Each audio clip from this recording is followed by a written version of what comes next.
welcome to Rock, Paper, Swords, the historical action and adventure podcast. My name is Matthew Harvey. And my name is Stephen A. Mackay. We're both best-selling historical fiction authors, and together we chat about all things historical and anything that could fall under the banner of action and adventure in books, film, TV, and games.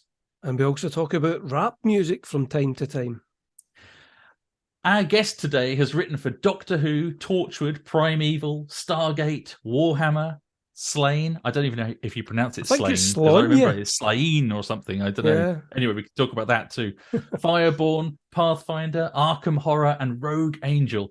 He won the International Media Association of Tie-In Writers Award for his novel Shadow of the Jaguar, and the inaugural Lifeboat to the Stars Award for Tau Ceti, co-authored with international best-selling novelist Kevin J. Anderson.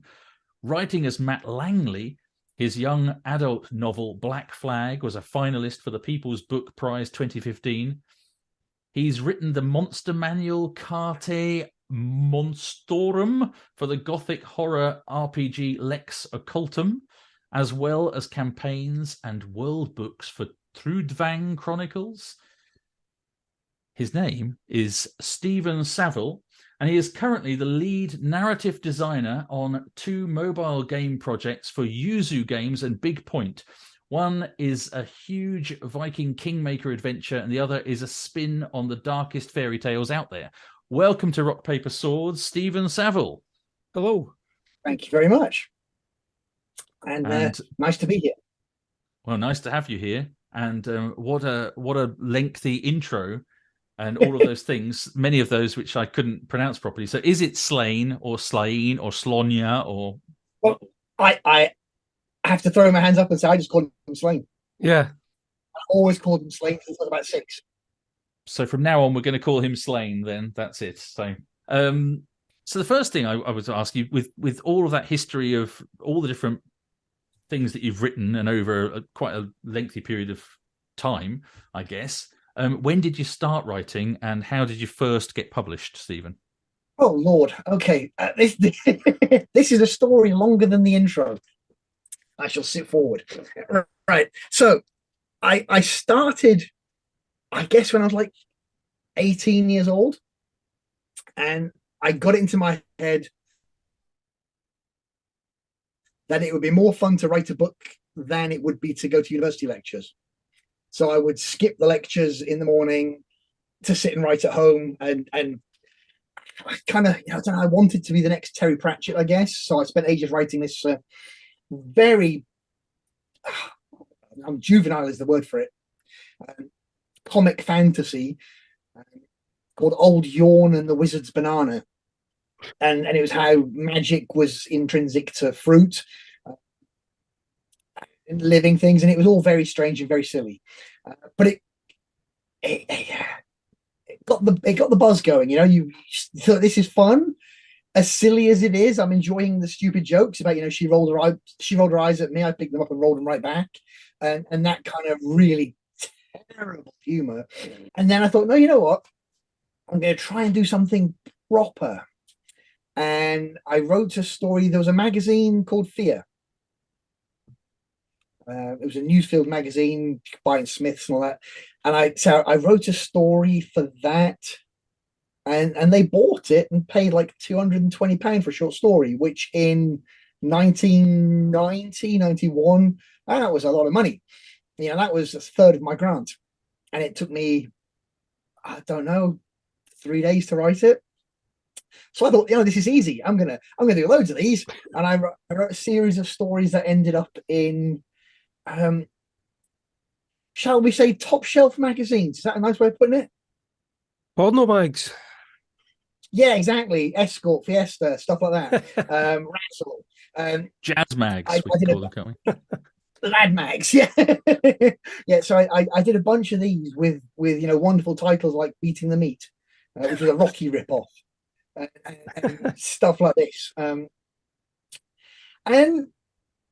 I essentially tripled my grant by doing this. Again, I'm like, I don't know, I'm about 19 at the time, and I'm thinking this is really, really easy.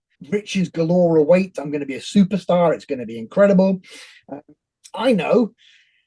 Fear are saying they want they want to do serialized novels, something like 40,000 words long. I'm like, okay, I shall write one. So I spent, I think, 21 days writing it, submitted it, and it landed on their desk the day that the parent company went into liquidation and went bankrupt. Right. So I was suddenly sat with a 40,000 word story that I couldn't do anything with. And like no one in their right mind. That's because they were paying too much for the short stories. That's why they went bankrupt. Actually, I believe it was two things that killed them.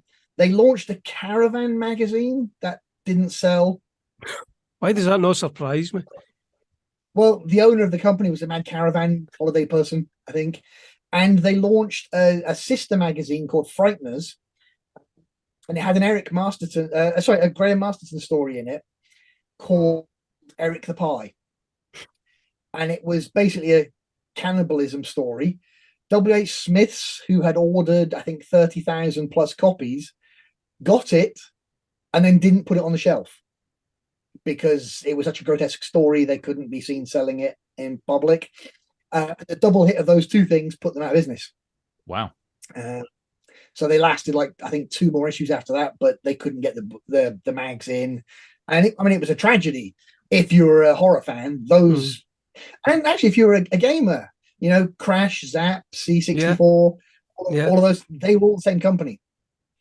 I used to read Zap.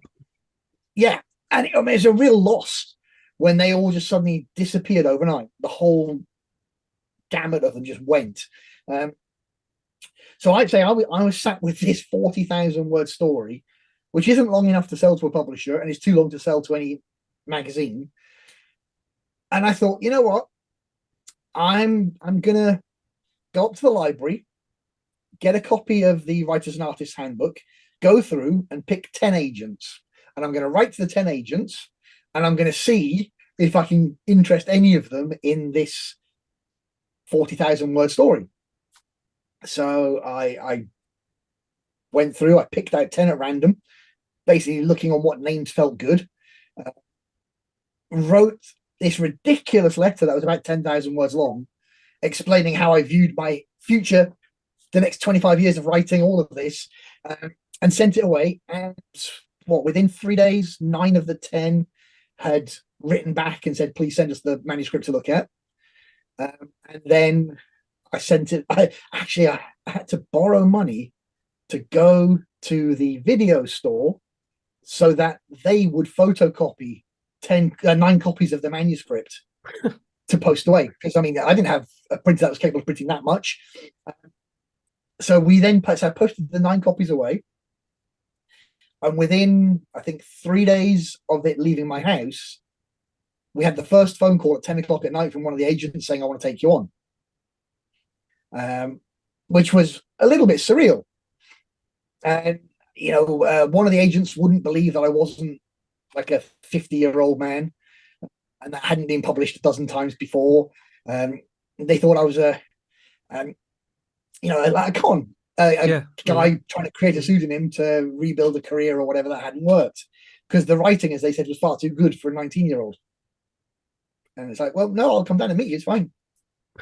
So I went down to London. I met them. We talked and we got on really well. And they said, yeah, okay. I think 7 of the 9 offered. Wow. And I accepted the first one who offered because I thought she had the most enthusiasm for it. Not necessarily the right business plan, but there you go. From there, she suggested I try to expand it by 20,000 words to 60,000, which would put it in the line of Elric and that sort of Michael Moorcock thin novel. Louis L'Amour, Pulp Fiction. Exactly. Kind of, and basically said, can you add a bit more magic to it? Make it a little bit more spectacularly fantastic and strange. So I took another 2 weeks and I added a nice fairy dust sprinkle of magic all across it, and she started submitting it and it got brilliant rejections and then it got an acceptance, and it got an acceptance with Transworld, who were at the time were Corgi and all of these. And it was a lovely letter. It was along the lines of, we don't think this is a book we can launch in hardcover, but considering, the writer is 19 years old, we see a fantastic career ahead of him and think it's wise to grab this now and build an author rather than risk losing him to someone else. So I'm like, yeah, I'll take the money. So we did the deal.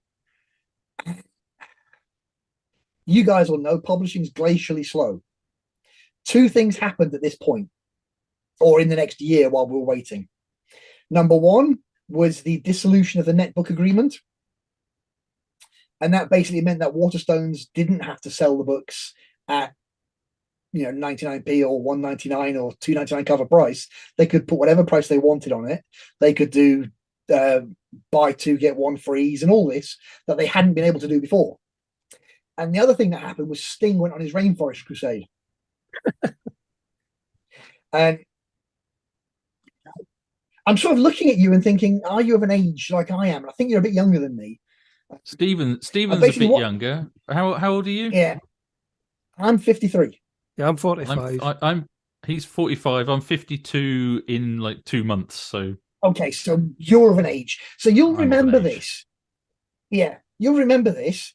In the course of 12 months, it went from being able to go into Waterstones and buy, say, the new, or say buy a copy of Eternal Champion, Elric, because we talked about that, for 49 pence, to it being 79, to it being 99, to it being 149, to it being 249. And because of 12 months, paperbacks absolutely skyrocketed. And I think at the end of the 12 months, something like the Belgariad, David Eddings one, went from 79 pence to £4.99. It was just this massive charge of prices. And as a result, the publisher called my agent and said, look, we can't afford to do all the books we're going to do.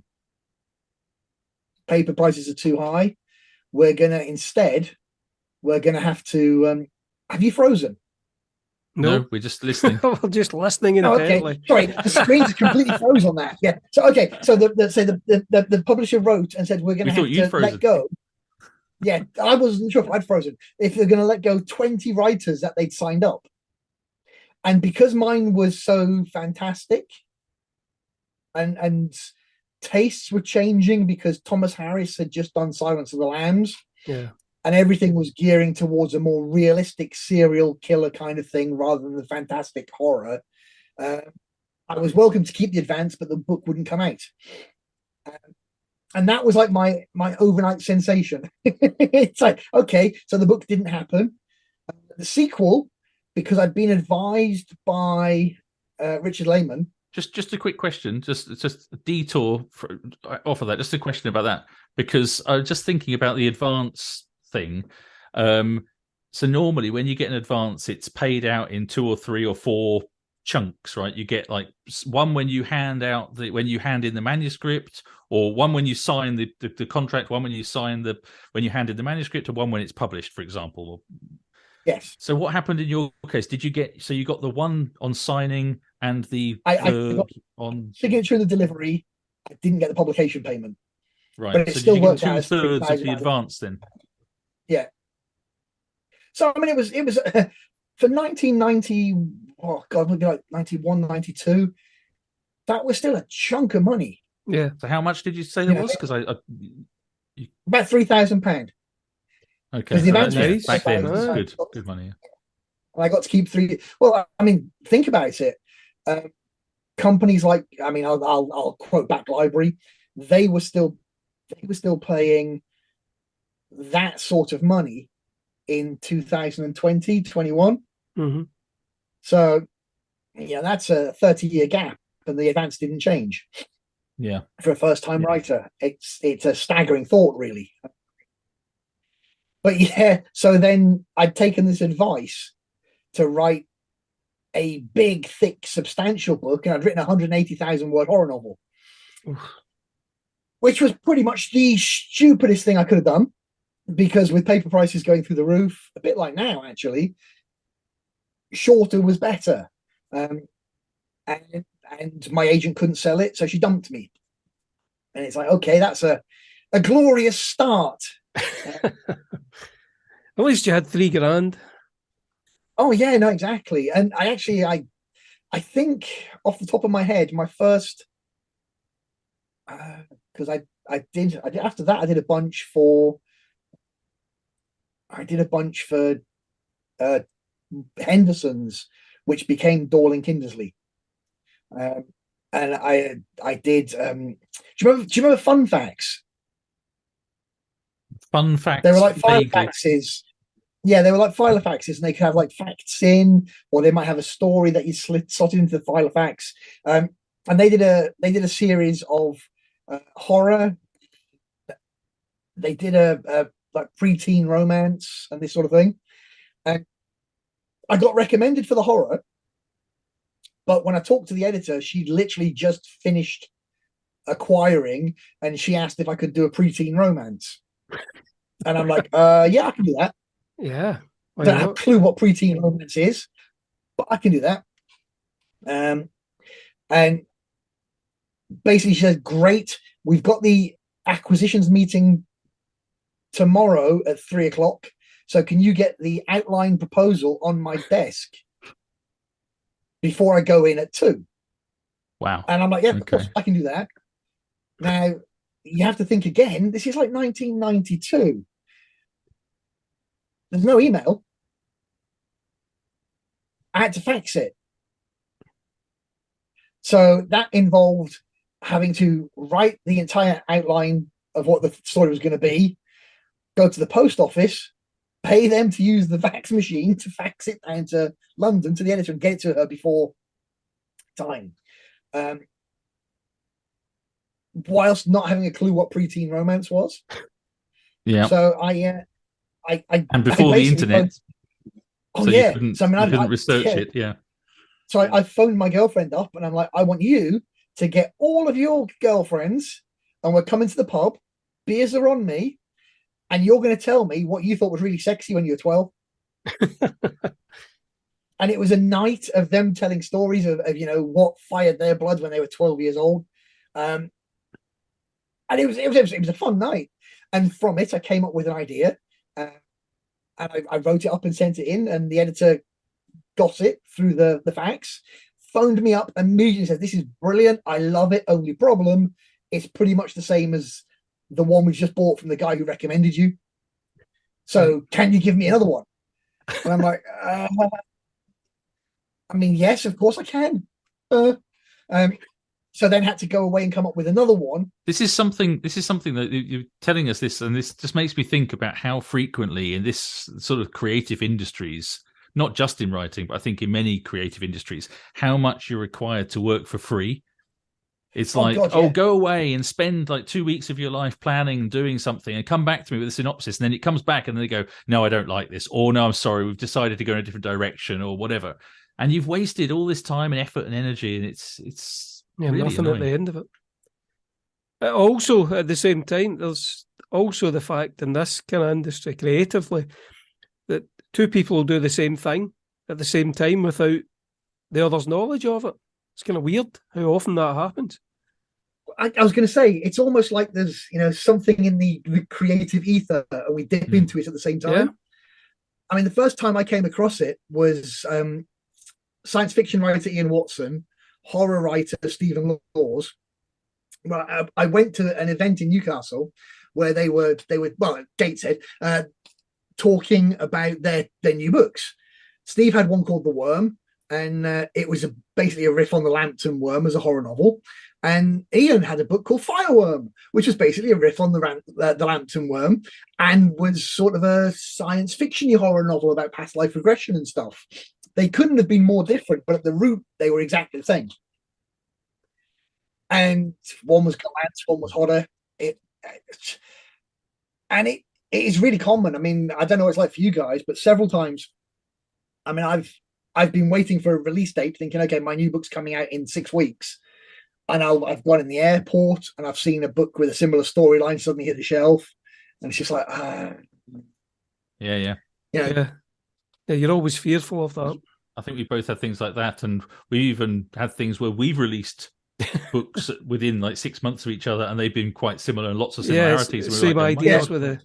Where did that come from? Oh, well, I mean, I know I was working up an idea that I thought was really, really cool, and then I think I showed you the pitch for it, and then I'm like, hang on a minute, that's really, really, really similar in some ways to Matt's series, whilst being completely different.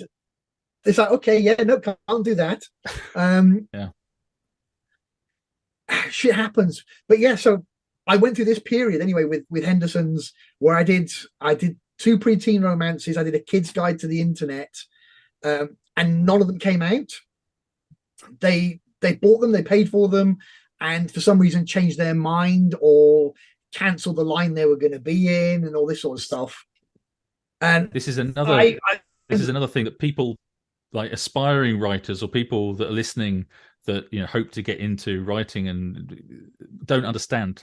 I think that the possibility of completing work, handing it in, getting paid for it, but then never having it come out, which they've never seen it come out. Absolutely frustrating, but at the same time, you're getting paid for it, but you never get the acknowledgement. You're getting paid for it, yeah. But I mean, think about the Kid's Guide to the Internet. They contacted me for it. They paid again quite nicely.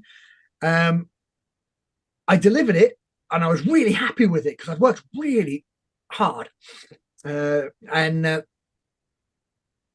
it really was a very, for the age, the time that it was done, it was a very comprehensive. This is how it all works. This is the technology behind it, but also what you do on your end. And I delivered it and asked the editor, so when's it coming out? And she said, oh, it'll be 14 months. I'm like, well, what's the expletive point of that? Because in 3 months, Netscape's coming out. Yeah. And when Netscape launches, everything is going to change, because Netscape will give you, full proper picture. There's talk about even being able to like video and stuff on it. Wow, yeah. Yeah, no, stuff that was unimaginable at this point. And if you put this book out in 14 months, it's going to look stupid. And they said, no, it'll be fine. And then, I think after about 6 months, they realized, no, that is completely dead, because traditional publishing couldn't deal with the speed of it. But from all of this, the best thing for young me happened when I hadn't given up, but I was at the point where I'm like, this is nightmare fuel. You're doing all this work and you're getting nowhere. You might be getting a bit of money, but your friends can't see it. They don't believe you. They think you're making all this stuff up. You can't possibly be working. He said no books are coming out. Phone went, and the editor said, look, I'm going to ask you 2 questions.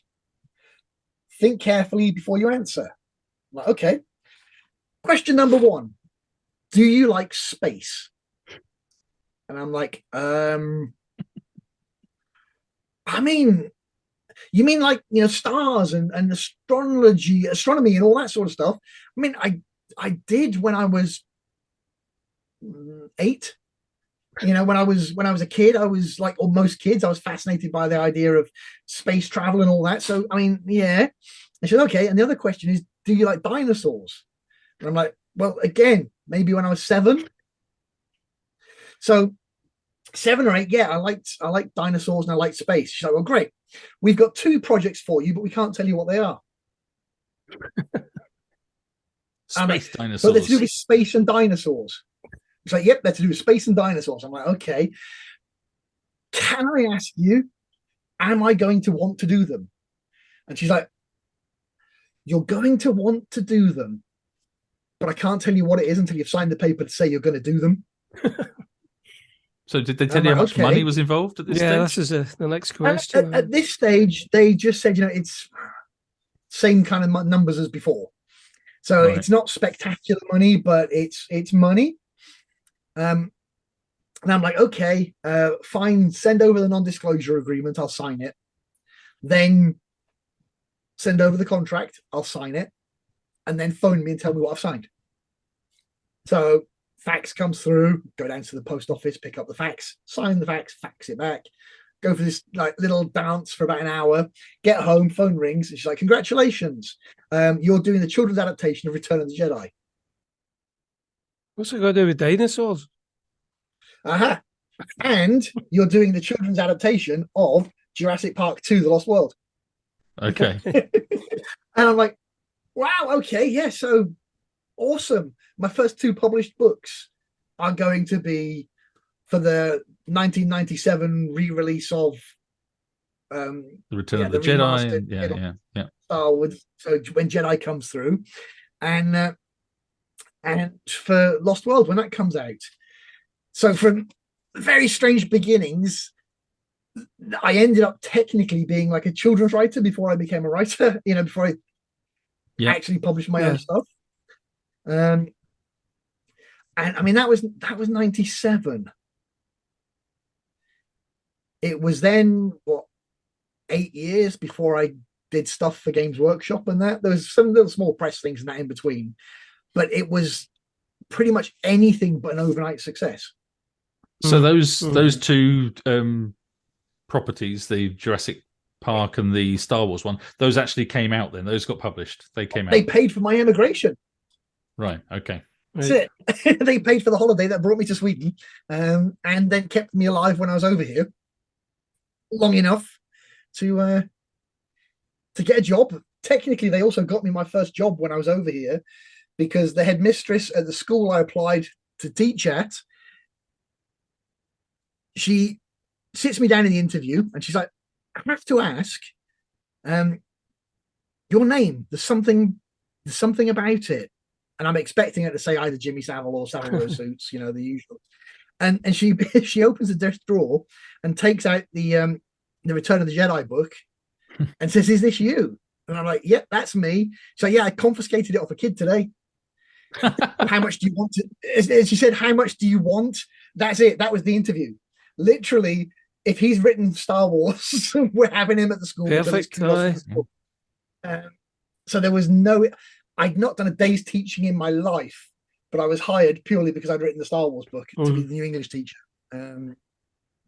Great. Well, can we move on? Just because we're getting through time quite a bit here, and we've got quite a few questions, but I've got one that's slightly off the beaten path here. I wanted to ask you. Your bio confused me when I read it on Wikipedia, and it said you'd collaborated with a famous hip hop star. And I was wondering in my head, I'm thinking in my head, so is he on a rap record? Was he doing is he like some kind of English Eminem? Obviously not. I realised it was a novella that you wrote with this New York rapper called Prodigy. How did that happen?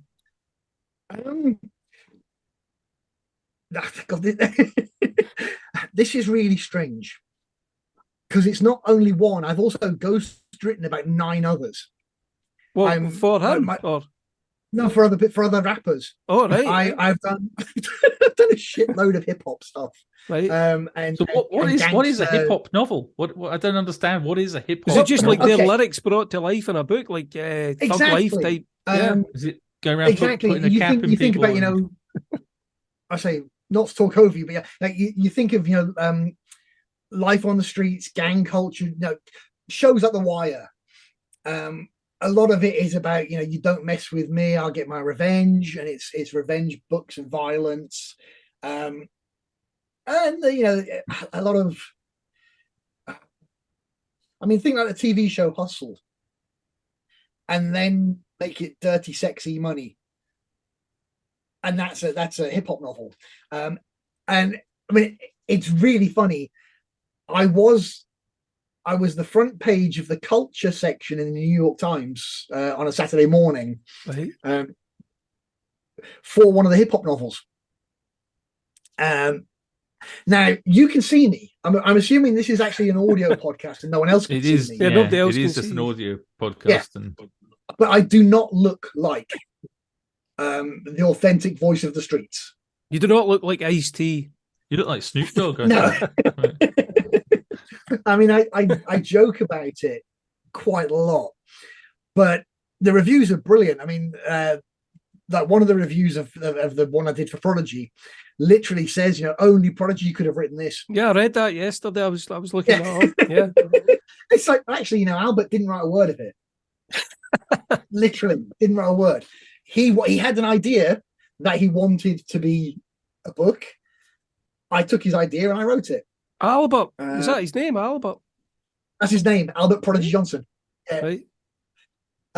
For the listeners who don't maybe know hip hop, if you look at the most influential records of the 1990s, somewhere on that list, quite high up, you'll see a record called The Infamous, and it's by Prodigy, or by Mobb Deep, The Infamous. Mm-hmm. And Albert is one of the two, as it was Prodigy and Havoc were the two of them.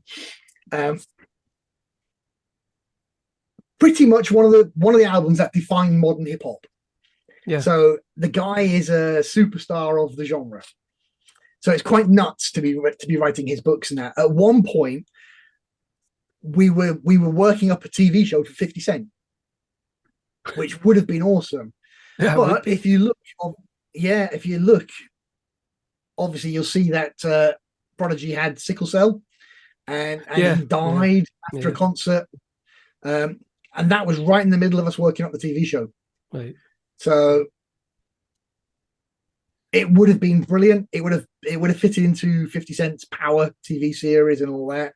It would have been superb, but shit happens. Very nice guy. A very strange experience. But because of it, for instance, I had the guy who was sat next to Biggie Smalls in the car when he was assassinated asking if I'd write his biography. And it sort of spiraled from there into other stuff. So yeah, I think I've done like 10 now. Very strange. Do you actually like that music? No. Unequivocal no there. It's not even pretending. For me, how do you manage to get, how do you manage to get the authentic voice of what I'm presuming is lots of predominantly black people from America when you're a white guy from Britain living in Sweden? not just a white guy from Britain, it's the white middle class public school education. It's the absolute opposites of what I need to portray. In truth, it's like any writing gig, and you've heard that phrase, write what you know. That doesn't mean write the life you understand. That means go out and learn what you're going to write about. So that means, for instance, immersing yourself in the subculture, reading the books, watching the movies, listening to the music, talking to the guys, watching interviews of them talking to each other, then deep diving into like the urban slang and all of that, whilst also trying to think we're all essentially the same. And issues that could concern us, we might be worried about how to get out of a certain situation, like we're in a contract we don't want, situation with a publisher we don't want, something dragging us down. You flick that across and go, okay, well, he's in a situation that he doesn't want, a contract with a drug dealer he doesn't want. How do we get out of this? And you just try and pivot around similar human issues. And it works. I will tell you a funny story for 2 seconds. When HNIC came out, Prodigy did a big launch in Brooklyn. They hired out a brewery. It was, banked seating, loads of people. I think, several hundred people in there for it. And he read a section of the book, and then he played a game with the audience where he'd read a line and ask them who wrote it, him or me. And he read a line, and the hand went up, and everyone was like, "That was you." And he's like, "Nope, that was Steve." And he read another line, "That was you." "Nope, that was Steve." And he did it 10 times, and every time it was, "No, that was Steve." And that was his way of saying, "I didn't write it." and giving me credit for having done the actual writing of his story. But it was so funny that everybody was absolutely convinced all of these really cool, urban, ethnic, say black lines were mine and not his. But they were convinced that only he could write with that authenticity. Well, it's interesting. There's a whole conversation to be had there about the whole modern thing of whether only certain people can act in certain roles and only certain people can write certain stories and all this sort of stuff. I don't think we probably want to delve into that too much, but it is an interesting perspective on it. It's a tough conversation. Yeah. Yeah, you're always going to have people that will be angry about it. Oh yeah, I say as much as I am actually a massive advocate of authentic voicing. The whole idea that you don't really want a white middle class rich boy telling the story that isn't his. And the only reason I do it or have done it is because it's in partnership with somebody who otherwise couldn't get their story out. So it's helping them get their story out rather than me profiting off their story. Yeah, or pretending to be them without their consent. But I guess people would say, yeah, but they could have got the story out with a writer from their own background, helping them out. But they picked me. Yeah, that's the one. They came to me and asked me. And people seem to enjoy it, so that's what matters. Oh, hey, and I'm banned in at least 30 prisons in America. So yeah. Wow. Okay. So you've worked with all these different people. You've worked with really diverse sort of things. You've already told us about the children's books and the different IPs and stuff. And there's a couple of projects that both I know that looking at your background that Stephen and I are both jealous about. And one of them is Slaine, we mentioned earlier on. Both Stephen and I grew up reading 2000 AD, and I remember the first. I used to get it weekly, the 2000 AD delivered, and I remember the first Slaine comic when it came out, and I used to play Dungeons and Dragons. Well, I still do, but I was really into all the fantasy stuff then, and so it was amazing. And you've written a couple of Slaine books, and in fact, this is how when I first spoke to you, I told you I remember your name. I've got your Slaine novels on my shelves, and so was it something you enjoyed doing? Because it's something that both Stephen and I really really like that character and those stories 2000 AD. But was it something genuinely hard? Yeah, I read an interview with you yesterday actually, and they said you'd read basically everything to do with Slaine, and then you still get people saying that you'd done it wrong. Oh, but this is the I literally I actually acquired every single episode of Slaine ever written and read through them all. The problem was when I was hired, the remit wasn't to tell the story as Pat had written it. It was to reimagine the story. Right. And I mean, that's a fucking nightmare. Because you are on a hiding to nothing. The minute the word reimagine comes into something, you are screwed. Yeah. And I hadn't really focused on that aspect of it when they'd offered. They said, would you like to write Slaine? And I'm a kid who grew up reading 2000 AD. Yeah. I'm like, yes. I mean, absolutely. They're one of my favorite characters of all time, up there perhaps with Nemesis the Warlock, Judge Anderson. There are some absolute favorites. I would kill to write Slaine, absolutely. And they said, great, well, what we want is a novel of Slaine's youth up to him being kicked out. And I'm like, well, okay, Pat's covered all that basically. So that's easy. And but we don't want you to use anything that Pat's done. Now, what I didn't know at this time was that, okay, none of this is common knowledge, but I'm happy to talk about it. I don't care about NDAs. So basically, Pat had pitched Mark Gascoigne to write the books, and Mark had delighted in saying no. and then had gone and hired me without me knowing that Pat wanted to do them. Pat had pitched doing Slaine as a youth and doing his coming of age story, and Mark had said no, and then came to me and said, do a reimagining of Slaine's coming of age story. Now, literally, he's taking the piss out of Pat, really. Right, he stole his idea then, really. Yeah, I mean, literally, he's just gone, take that, give it to somebody else. Yeah. So this, just for anyone listening, this is Pat Mills, who's the creator of the Slaine character then. So yeah. Okay. And so then what happened was Pat wrote a blog that said anybody who writing Slaine was a moral parasite. Now, I had no idea about this. I hadn't seen it. I knew nothing of it. I still thought, oh, really cool getting to write Slaine. Yeah. And basically, it was announced I was doing it, and Christ, I mean, it was fairly nightmarish. It sounds it. Oh, we haven't touched on the nightmarish part. Because Pat was so against it, the 2000 AD forum, they all sort of rose up in his defense. So my website was hacked. Oh. They replaced the photos of Doctor Who and stuff for the other characters I'd done and stuck like Jimmy Savile in a gold lame tracksuit on the side.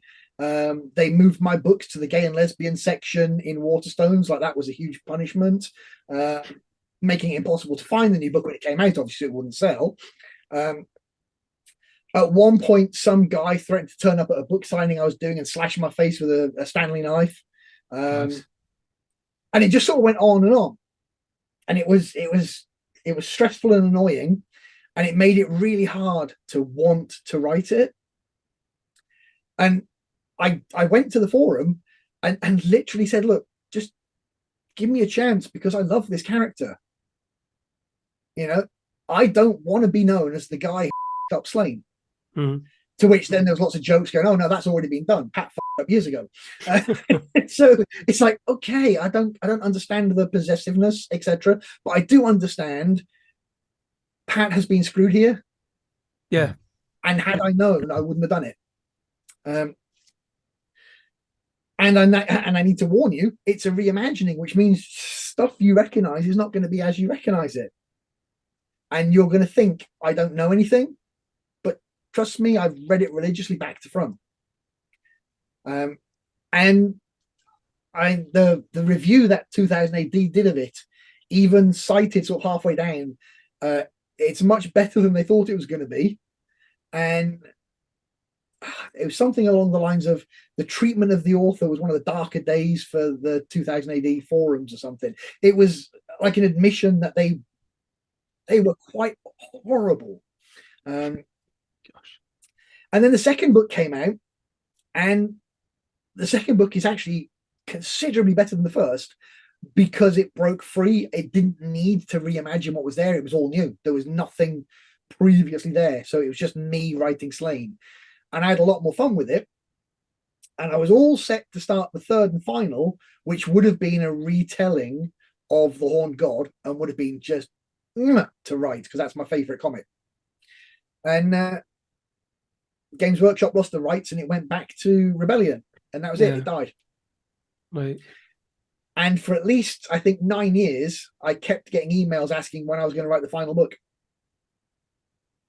Yeah. That's a shame. But I think the thing to take away for this story is you can annoy thug gangster rappers from New York, just don't annoy 2000 AD fans. Pretty much, mate. Pretty much. Yeah. That actually the people that go around shooting each other are less scary than the 2000 AD. That's it. Less scary, less threatening. Yeah. It sounds a bit crazy. It was a very, very strange time.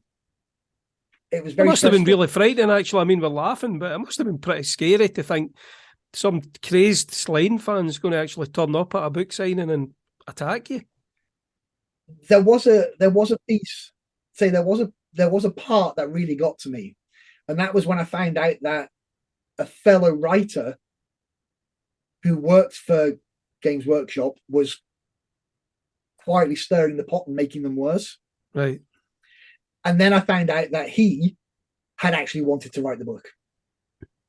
And obviously it was like bitterness. Yeah, the jealousy. That kept him stirring it and spiking the pot. And it's just like, I mean, get a life, get over it. But weirdly, what should have been a great experience, I put down as the single worst writing experience in my life. That's a shame. It sounds pretty awful, really. Yeah. So moving on, Steven. Yeah, I was saying, you didn't expect that, did you, when you talked about Well, that was dark. I did not expect that at all. Okay, so Steve, you've written under a few pseudonyms. What was the thinking behind that? And do you think it's a mistake to split your brand in that way? Because we've both kind of said that we think it'd be a mistake for us. It would confuse readers and probably result in less sales. So what's your experience been? Considering my newest book coming out in April is also under a different name, there is a very strong logic to pseudonyms. I mean, number one, if you're a fan of Warhammer and Slaine and you go and buy Steve's crime novel, you're going to be really upset that it's not Warhammer-like or Slaine-like. So it's a way of protecting the reader from picking up the wrong kind of book. Okay. The last thing I want is for somebody to feel cheated when they pay their own money for it. Of course, I want to think that you're going to love it whatever, because it's still me. Mm-hmm. It's still my kind of storytelling. It's still my kind of characters. But I am, smart enough to know that actually, people are drawn to genres as well, and not necessarily names. And people like us who can tell you the publisher of books, etc., we're the freaks. And if I talk to my mum might not even know the name of the author of the book she's reading, but she's really enjoying it. Yeah, I know what you mean. So because we hang up on these details, we're different. I think career-wise, there's another very strong thing in favor of a pseudonym, and that is centralized buying from traditional bookstores. And the fact that if, say, your first book comes out and Waterstones buy in 10 copies for each store, but only sell 7 copies, when book 2 comes up for ordering, they only order 7 copies. Mm-hmm. So it takes up less space on the shelf, and this time it only sells 4 copies. So when book 3 comes out, they only order 4 copies, which gets even smaller on the shelf, and they may only sell 1. And if they only sell 1, that's it. They're not going to buy in the next one. So there is, and computers don't forget. I had a conversation with Tim Powers years ago now about how computers were the bane of his life, because it used to be that his books could come out, win the World Fantasy Award, but not sell.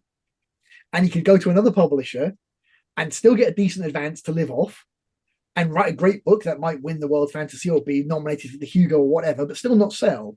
And the lack of actual sales was kind of lost. Yeah. But nowadays... what you're saying, though, is that sales in that the pseudonym then becomes a way of avoiding poor sales. But if you've got good sales, then surely stick with the same name. Apart from, as I say, if you're say moving genre, if you take your same name, you're then making it so that your customer can't trust the next book that comes out to be of the kind they like. That's a fair point. Surely you can tell surely you can tell what genre it is by the title and the cover and the blurb and everything else. I mean, Stephen King writes multiple genres. I always go back to Stephen King. I think if he wasn't selling books, maybe I know he did a bit. He's probably got his own section in Waterstones. I was actually going to say, I think Stephen King is a genre unto himself. Well, he's a brand, right? So this is it. So if you've got a strong enough brand, he is a maybe brand. You can stick. Yeah, but the likes of Stephen, he's maybe got like a section in the crime. If he writes crime books, they're not going to put Steven Savile in the crime section and then put Steven Savile in, some other section. They're probably going to want to keep Steven Savile in the same section by name or whatever. But this is the thing, they don't. If you go into Waterstones, where I might, if I was under actually, if we go back to the beginning of my career, Dylan's in Newcastle, they closed the genre section and they moved all the horror and fantasy upstairs into general fiction section. And it meant you had to go through all the books to find what you wanted. And it was a nightmare. But it would have been ideal for me because my shelf space would have been much wider. Yeah. You've always done quite a few books. But now, if you go into Waterstones, you've got to go into the children's section to see those couple of kid books floating around. Yeah, that's what I mean. It's all spread everywhere. Yeah, you've got to go into the specialist part of the crime section, which has my Sherlock Holmes novel, because Holmes has its own section in the bookshop. Right. You know, you've then got to go over to the media tie-in section of the fantasy section, because that's where the Warhammer stuff is. Then the TV section of the fantasy section, because that's where Primeval and Stargate and Doctor Who are. And none of my books are together on the shelf. Mm-hmm. So they end up being like one copy slipped in all over the place. And that is kind of a sales nightmare. Yeah, that's what I was meaning. Whereas Stephen King will get his own stand dedicated to him, whereas you're dotted everywhere. Yeah, I am completely everywhere. It's an interesting one. I mean, I can see both sides of the argument around. Well, it's the likes of me and you, Matthew. We basically just do historical fiction, so we've no need to try a different. Exactly. At the moment, But I mean, if Matthew, if you turned around and went, you know what, I'm going to do what I've always wanted to do, and I'm going to do a David Gemmell style Riganti with a bit of the magic in it, rather than just straight Northumbrian. Axeman. Your general historical fantasy reader, some of them will love it. Some of them would never forgive you. And your covers would be very similar. Yeah. Your titles would be very similar. Yeah, the fonts would and everything. Would you really want to risk pissing off the guys who are your bread and butter? Well, it's interesting. We'll have to find out. We'll have to find out. I think this year will become an interesting time for me, or maybe next year. Oh, you're right. The fantasy book, Matthew, is this a scoop that we've not heard about? I'm not writing a fantasy, but I'm writing something different in a different. So at the moment, it's still it's a historical fiction, but a very different genre. Well, the cowboy within the one that you've been talking about. Well, could be. Well, that's still historical fiction, though.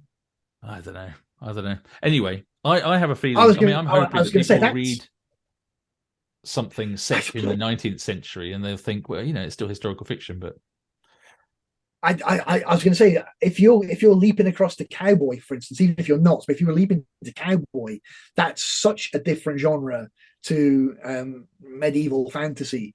Yeah, they're not going to follow you. Some might come from curiosity. It's interesting. We will. Time will tell.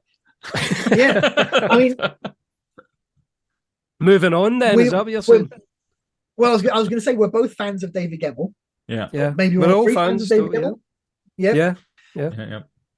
My least favorite Gemmell books are the cowboy ones. Oh, the Simon Shanno ones, or whatever his name is. Yeah, John Shanno. Yeah, John Shanno. That's the one. Yeah. No, I've not even read them. I know what you mean. I've never even bothered reading them. No, and that's the thing. I'm not steeped in the cowboy genre in that way. You know, Destry comes to town and all of that stuff. That's not my thing. I don't particularly like cowboy movies and all of that. And that actually bled over still into Stephen King's Dark Tower stuff. I dropped out after a book because I'm not cowboy. Mm-hmm. And I don't think I'm in any way the only fantasy fan who's not a cowboy fan. So that's, I think, a strong argument for why a pseudonym is a good idea. But that's just me. Yeah, it's interesting. I mean, it's interesting because, I don't know. Anyway, we could probably talk about pseudonyms and genres. I think there's both sides of the coin. I can understand both. You've worked on RPGs and mobile games, but yes. Well, I wanted to, because I'm quite jealous again. We mentioned Slaine, but I wrote for a video game for the Xbox called Hood, Outlaws and Legends. Right. But it was all they really did character and map backgrounds and things like that. There was no story in it.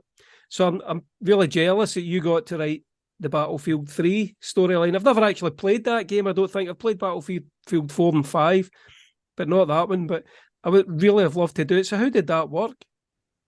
Well, it was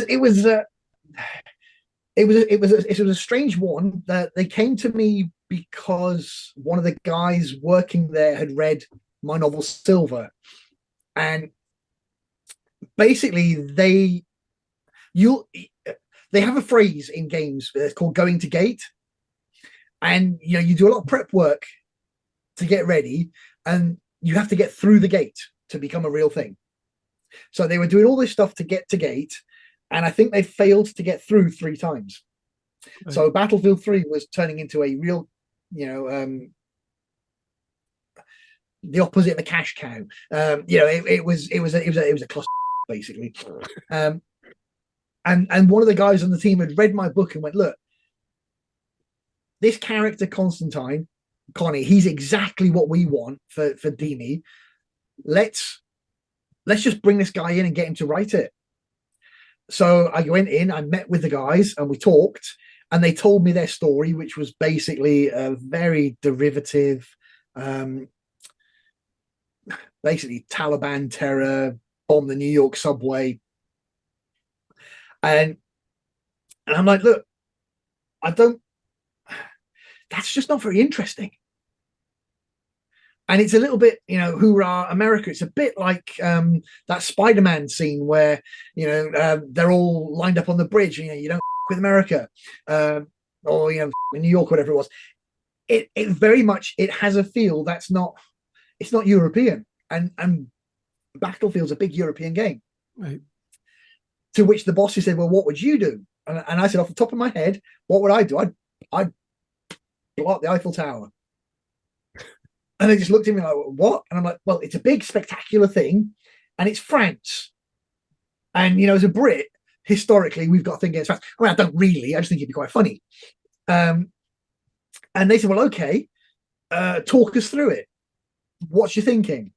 And I'm like, okay, here's how my brain works. The very last video that bin Laden sent from his cave urged the terrorists to rise up against the nodes of economy. It said that America was a paper tiger economy. Basically, what I would do is I would make Battlefield 3 about terrorist attacks on stock exchange. I would take out the Euronext stock exchange in Paris. I would have threats of, say, suitcase nuke having been stolen, getting lost, being somewhere in Paris. In fact, I can visualize the perfect scene. I said, making it up as I was going along, where you chase the guy, the terrorist, through the streets of Paris. You're in this horrible situation where you have to kill innocent gendarme to get to him because the greater threat is there and he's getting away and they're shooting at you. You get to him, you bring him down, you open the suitcase, and there's just a sign that says boom. And behind you, the nuclear bomb goes off and blows up the Eiffel Tower, and you lose. And that's your way into the game, is you're really fucked. And they just looked at me and went, okay, can you get us on the 10 o'clock news? Can you make it so contentious that they complain about us? And they say, how can these people do something so awful? Because that was on the back of, I think it was Call of Duty had the scene in the airport where they were shooting was too much. Yeah, when you go through, and you have to, as a player, you had to shoot hostages and stuff. It was awful. Yeah, it wasn't good. Exactly. And they literally said to me, well, can you get us on the news with something as contentious as that? And I'm like, well, killing the good policeman is pretty contentious. Literally having to kill the policeman to get to it. So yeah, I mean, I think I could do this. And for the next month, I was locked in meetings with them, designing a story. And say what I think I ended up working for about 2 months, writing the whole story out beat for beat, right the way through the campaign, everything that happened, all the twists, all the turns, but not writing the dialogue, just writing the story. The beats, the twists, all the fun stuff. And as I sort of mentioned at the beginning, there was also a Battlefield 3 novel, which was Andy McNabb. And all of this came from my 2-3 months working with EA doing it. It was a hell of an experience, really. And it's a AAA game. The pressure on it's quite high in comparison to the mobile games that I've been doing. Funnily, the second game you mentioned in the intro doesn't exist and never got beyond the gate. Was that the Viking one? No, the Viking one's out there. Oh, right. But the other one, the Dark Fairy Tale, didn't get through the gate, and instead has been replaced by. And now this is one that's going to call to Matthew's age more than yours, I think. Monkey. Oh yeah. Yeah, I used to absolutely as well. Right. Oh, you want to Monkey, right? So I've just spent the last 6 months writing a cyberpunk version of Monkey. Oh, brilliant! Yeah, and so that's in closed beta at the moment, coming into open beta in a couple of weeks. And I've just seen the manga style anime trailer for it, and it looks superb. I mean, the Chinese do absolutely gorgeous artwork and games and stuff, so I'm quite lucky with that. And I've been doing. Do you know Richard Ford? Yeah, it writes R.S. Ford. Richard, yeah, we do. R.S. Cullen. Yeah, exactly. Yeah. So Richard and I have just spent 6 months building a samurai. What do you call it? World? Not gothic horror. Lovecraftian samurai. All right. All right. Okay. Yeah, that's existentialist horror. That's the word I was looking for. Called Kaiden Tales or Kaiden Universe, and that was all funded by NFT money. The guys did loads of samurai art with NFTs. Wow. And I mean, they've gotten a lot of money, and now we're actually making an Xbox game out of it. Nice. Xbox and PlayStation is what we're working on at the moment. And again, loads of fun. And weirdly, yes. So in 3 days, so by the time this goes out, it will have happened. They're actually releasing a novella of mine that I've written for the game, but they're doing it with all these like Web3 technologies. So depending on where you are when you're reading it, you're going to get these like ghostly, creepy sound effects and stuff coming out of the book. Right. Cool. Yeah, so not a theme tune, but actual, clanking of chains if there's change mentioned in the book, and these eerie sighs and all of these sort of, eldritch noises. So how does this work? Is this on Kindle or something? Yeah, it's on the Kindle. All right. and on all of those, and it's all Web3 technology. It's surreal, the stuff these computer boys can do. Wow, that sounds amazing. I mean, as well. so I mean, we're kind of running out of time, getting towards the end of the time that we've got. But of all of those sort of things that you've done, the different types of writing and now writing with these games, which do you enjoy most? I mean, you enjoy the normal novel writing, or are you now tending more towards the digital stuff? And I mean, I'm a novelist at heart. I don't write short stories. I'm a novelist at heart. I find that every story I want to tell runs at least 90 up to 120, 130,000 words. I can't tell a story that runs 300 to 400,000 or 9 books or 12 books or whatever it is. The idea of staying with one character that long he might be blowing his brains out because you can't see it. It would kill me. And this is a conversation I have with Rich quite a lot, because we talk about, actually collaborating on a fantasy series or whatever. And he knows I get really, really bored with the same characters and same story. See, I think that's why you've done the pseudonyms. I think because you get bored with your own persona and you just want to jump to be someone different and do something different. Someone different. But there's also something incredibly fun about, say, Black Flag, the Matt Langley book, which was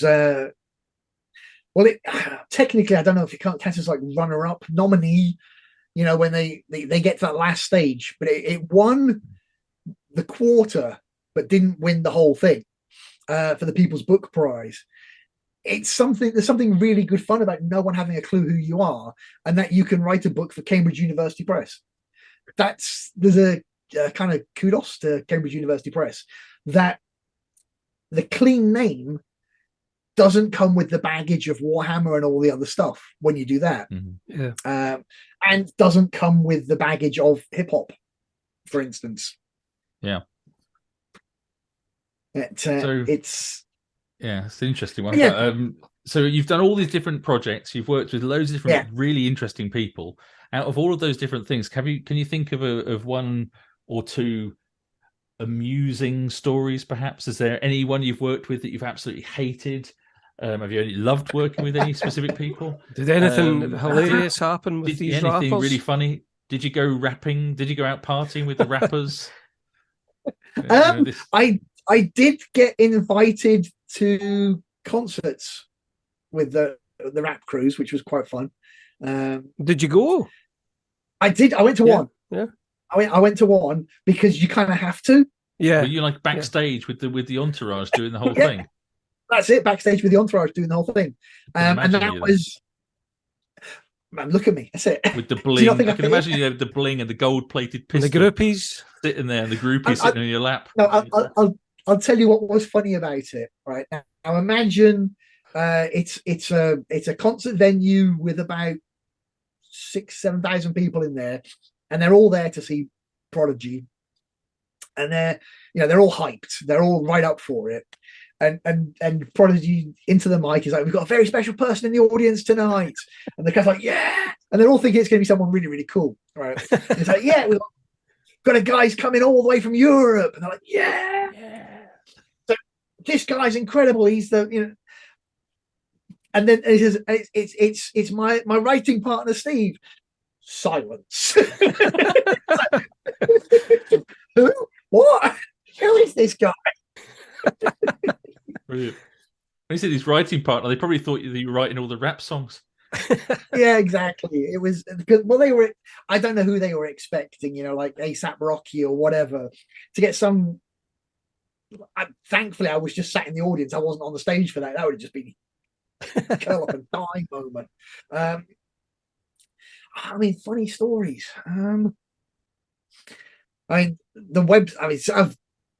I talked about it at the beginning. The fact that those early short story sales were all porn mags. I went on holiday with my girlfriend, and my mum found the stash of porn mags under my bed and threw them all out. So I don't have copies of like my first 12 or 13 sales. That's probably a good place to kind of wrap up the main part of the interview. The best-selling writer nobody's ever heard of, Steven Savile. But we ask each of our guests a couple of questions at the end of every episode. The first one is, what have you been reading and watching in the last few days? Reading, I've actually been rereading Mythago Wood by Robert Holstock. One of my favorites. One of my favorite books of all time. But I'm rereading it for a purpose. Rob's estate are doing a new anthology of stories inside Mythago Wood, and I've been invited to write one of the stories. Oh my goodness, I'm so jealous. I know. Oh. I'm jealous of myself. Although I would be terrified if I'd been asked to do that. That would be quite terrifying. But good luck. So we've got for the last question. What have you been listening to, and do you listen to music when you write? I listen to music all the time when I write because I tend to be a coffee shop writer. Yeah. So I put the headphones on, noise cancelling, in-ear, and it becomes like an immersive shell, and it's really good for narrowing the world down to just the computer screen. And I see nothing. I'm totally undisturbed. In terms of what I've been listening to recently, I was going to say, with Christine McVie dying, I've done a little run of Fleetwood Mac. Rumors and Tango in the Night. I've gone through a stack of Pearl Jam again for a while. I think the best thing that I've listened to recently, there's a do you guys know Beth Hart? Heard the name. I don't think so. She's like an American blues rock singer. And she's the one album I listen to is Beth Hart covering Led Zepp. Well, that's maybe where I've heard it. 'Cause as soon as you said Beth Hart, I thought of Robert Plant. Yeah. Well, she covers a lot of the classics, Black Dog and all the way through, and her voice is just incredible. It's cheating though, because she's a woman. She can sing higher. It's difficult to sing. It's difficult to sing those songs for a guy. For a woman, it's not so difficult. And because I am very analog, so I've just bought myself a new turntable upstairs. And when I bought the turntable, I ordered a bunch. I saw like Talking Heads Stop Making Sense. Dire Straits Money for Nothing, because there's nothing like Romeo and Juliet, Tunnel of Love. Yeah. The guitar playing on that is incredible, whatever you think about anything else. And it's such an immersive sound. I love it. And the new book that I'm starting work on, the main character is a DJ, and this is the shit he obsesses about. All right. Sounds good. So that's what we do anyway. Yeah, that's what we obsess about music as well. Yeah, constantly. Well, thanks ever so much for your time and for all of the stuff. I'm sure we could have talked for a lot longer. It feels like we could have gone. Yeah, with a whole list of questions, and we've only got halfway through them. But my takeaway from it is that probably quite a lot of our listeners will have read your work during the 90s just by finding it in a hedge. Yeah, absolutely. Yeah. Pages stuck together. Yeah. Do you know, I was going to say, if they haven't read it, then they've seen the pictures that went along exactly. with it. Well, that was a good part. Well, thanks very much. Thank you, Stephen. It's been a pleasure, guys.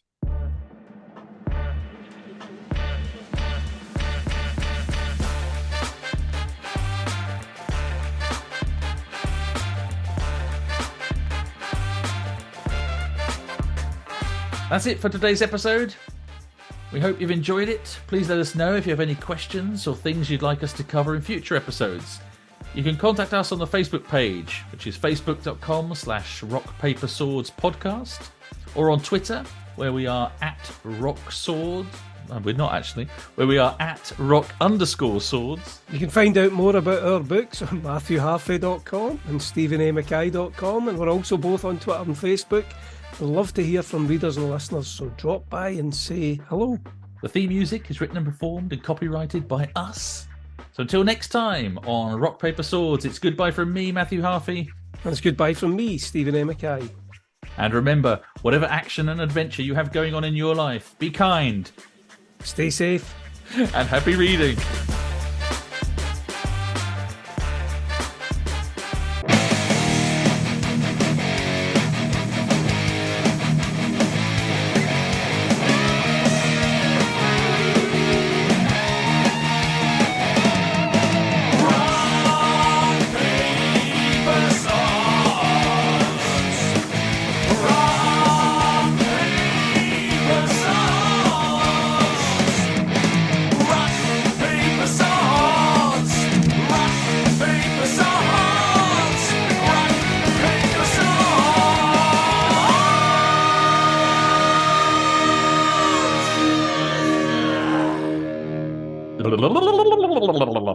So you made the right. Let's just start again.